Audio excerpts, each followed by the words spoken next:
Gemini 3, chatbot AI versi terbaru milik Google, lagi jadi sorotan dan menuai pujian di mana-mana. Padahal Google sempat dinilai gagal dalam pertandingan AI melawan OpenAI. Peluncuran tergesa-gesa BARD sebagai respon atas ChatGPT mengakibatkan saham Google jatuh, reputasi retak, bahkan muncul suara-suara yang meminta Sundar Pichai untuk mundur. Tapi kini situasinya berbalik.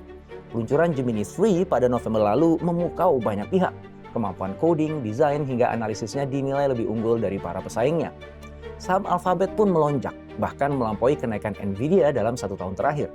Chip TPU yang dulu hanya digunakan internal, kini menjadi incaran perusahaan besar seperti Meta dan Anthropic. Bagaimana Google bisa bangkit sedemikian cepat setelah mengalami kejatuhan yang memalukan? Apa yang sebenarnya terjadi di balik layar? Dan apa pelajaran pentingnya untuk kita?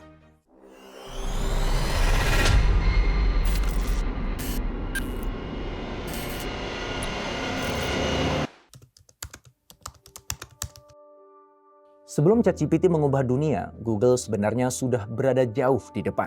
Google Brain dan DeepMind adalah pelopor dalam pengembangan AI modern, melahirkan terobosan yang menjadi dasar teknologi AI hari ini.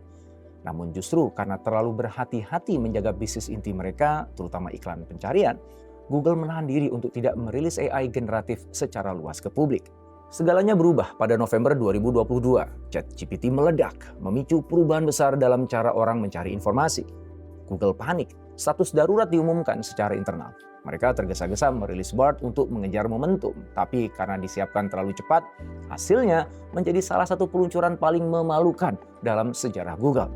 Jawaban salah dalam demo publik tersebar kemana-mana. Saham jatuh, reputasi hancur, dan tekanan untuk mengganti CEO menjadi semakin keras. Kejadian itu memaksa Google untuk berbenah dengan cepat. Dalam waktu yang relatif singkat, mereka melakukan restrukturisasi besar-besaran.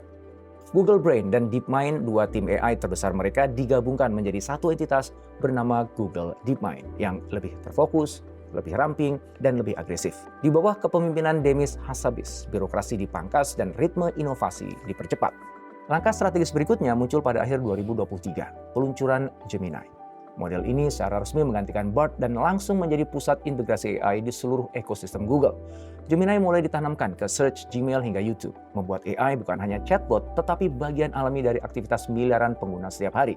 Dengan itu, Google tidak sekedar menyaingi OpenAI. Mereka mengubah cara AI hadir dalam produk yang sudah jadi kebiasaan banyak orang. Kebangkitan ini juga diperkuat oleh langkah besar di bidang infrastruktur. Google mengembangkan TPU terbaru untuk mendukung Gemini, memperkuat Google Cloud, dan menambah kapasitas penyimpanan serta komputasi dalam skala besar. Semua ini membuat Google mampu mendorong kemajuan teknis yang sebelumnya tertahan oleh struktur internal mereka sendiri. Dan hasilnya mulai terlihat.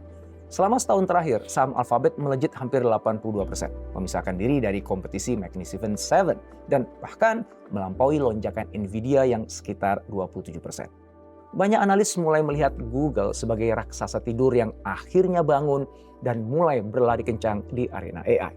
Bahkan Nvidia ikut mengakui kemajuan Google, sekaligus mengingatkan bahwa teknologi mereka masih satu generasi di depan industri.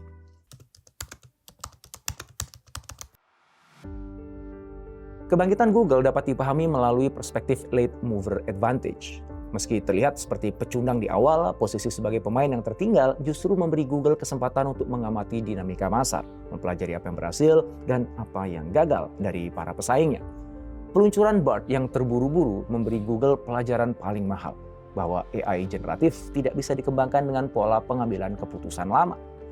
Mereka membutuhkan organisasi yang lebih gesit dan lebih fokus. Maka lahirlah Google DeepMind sebagai gabungan dua kekuatan besar. Satu rumah dengan talenta terbaik, akses data terbesar, dan pengalaman penelitian paling panjang di dunia AI. Di bawah kepemimpinan Demis Hassabis, fokus baru ini mendorong Google untuk merancang strategi yang lebih matang. Gemini menjadi simbol reorganisasi ini. Bukan hanya model AI yang lebih kuat, tetapi juga integrasi menyeluruh antara teknologi dan ekosistem produk Google yang digunakan miliaran orang. Gemini bukan produk baru, tapi otak baru untuk seluruh layanan Google. Google juga memanfaatkan kekuatan mereka yang sejak dulu menjadi keunggulan tak tertandingi, infrastruktur global. Dengan pusat data raksasa dan chip TPU yang mereka kembangkan sendiri, Google memiliki kontrol penuh terhadap kemampuan komputasi mereka. Keputusan untuk menginvestasikan besar-besaran ke Google Cloud dan mempercepat produksi TPU membuat mereka bisa mengejar OpenAI bukan hanya dari sisi modal, tapi juga dari sisi kapasitas teknis jangka panjang. Integrasi antara teknologi, infrastruktur, dan produk inilah yang membuat langkah Google terasa sangat cepat setelah masa keterpurukan. Setelah fondasi yang benar dibangun, pertumbuhan kembali bergerak eksponensial.